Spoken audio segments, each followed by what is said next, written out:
From JBS Studios in Greater New York, this is the JBS News Update with Teisha Bader. I'm Teisha Bader with the JBS News Update for Tuesday, January the 23rd, 2024. Yesterday, Monday, marked the deadliest day for IDF soldiers since the start of the ground operation in Gaza in October, with a total of 24 Israeli soldiers killed in action in Gaza. 21 of them, all reservists, killed in one incident, which is still under investigation, but it appears that they were setting up a building for demolition when it exploded, believed to have been hit by terror group Hamas.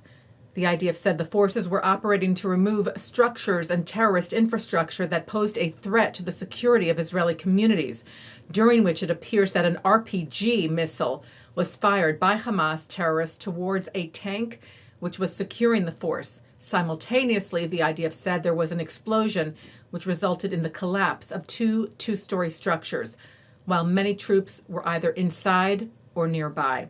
The casualties were named as 32-year-old Sergeant Major in Reserve Matan Lazar, 23-year-old Sergeant First Class in Reserve Hadar Kapeluk, 37-year-old Sergeant Major in Reserve Sergei Gonthmacher, 25-year-old Sergeant First Class in Reserve Elkanah Yehuda Sfez, 27-year-old Sergeant First Class in Reserve Yuval Lopez, 29-year-old Master Sergeant in Reserve Yoav Levy, 22-year-old Sergeant First Class in Reserve Nicholas Berger, 23-year-old Sergeant First Class in Reserve Cedric Garin, 33-year-old Sergeant Major in Reserve Rafael Elias Mosheov, 33-year-old Sergeant Major in Reserve Barak Chaim Ben Valid, 26-year-old Sergeant First Class in Reserve Ahmad Abu Latif, 29-year-old Captain in Reserve Nir Binyamin, 35-year-old Master Sergeant in Reserve Elkanah Wiesel, 24-year-old Sergeant First Class in Reserve Yisrael Sokol, 28-year-old Captain in Reserve Ariel Mordechai Wolfstahl,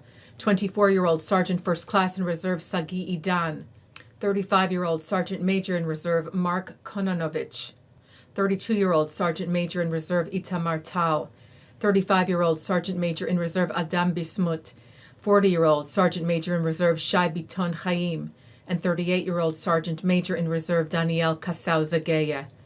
IDF Chief of Staff Lieutenant Colonel Herzi Halevi said the pain was too much to bear and said we, as always, will investigate the incident in depth and learn the lessons while fighting so that such an incident will not happen again. An additional 3 IDF soldiers were also killed in a separate incident yesterday during fighting with Hamas in Gaza. They were named as 27-year-old Major David Nati Al-Fasi, 24-year-old Major Eli Levy, and 22-year-old Captain Eyal Mevorach Twito. Israeli Prime Minister Benjamin Netanyahu said yesterday was one of the most difficult days since the outbreak of the war, sharing his condolences and vowing to continue on, saying we are not relenting even for a moment in striving for the goal that has no alternative, achieving total victory. Together we will fight, and together we will win. Yesterday, Netanyahu met with representatives of the hostages' families, and amidst varying reports of particular talks or deals for the possible release of hostages, the Prime Minister told them, contrary to what is being said, there is no genuine proposal by Hamas. This is not true. Netanyahu saying, I will say this as clearly as I can because there are so many incorrect items that are certainly causing you pain. On the other hand, he said there is our initiative, which I will not detail.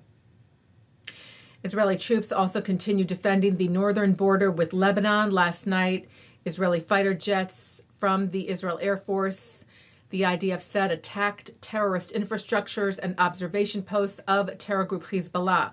And the IDF said today a military asset used by the terrorist organization Hezbollah and operated by Iranian forces was destroyed. Israel's Knesset held its first session today to address sexual and gender-based violence by terror group Hamas during the October 7th massacre and for what the hostages taken by Hamas are continuing to endure during captivity. Hearing testimonies from former hostages who shared the horrors of what they witnessed and their deep concern for those who are still held. Posters of some of the hostages being held by Hamas in Gaza were discovered vandalized at Harvard University as students came back for their spring semester this week.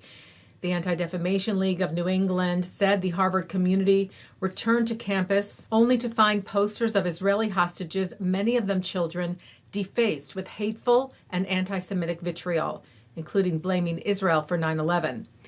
The ADL asking, where is the outrage? Taking a look now at our programming for tonight on JBS for Tuesday, January the 23rd. At 7 o'clock, Rabbi Ammiel Hirsch describes the critical task of a university to create space for ideas and how groupthink can portend the dangerous decline of liberalism. At 7:30, Holocaust historian and the Simon Wiesenthal Center's chief Nazi hunter, Efraim Zuroff, and best-selling author Naomi Ragen talk about the scourge of Holocaust distortion. At 9 tonight, it's Abe Foxman on L'chaim. At 10, it's part 2 of Holocaust survivor Judith Altmann on Witness. And coming up next, the ILTV's Insider. And that's the JBS News Update for Tuesday, January the 23rd, 2024. I'm Teisha Bader. Am Yisrael Chai.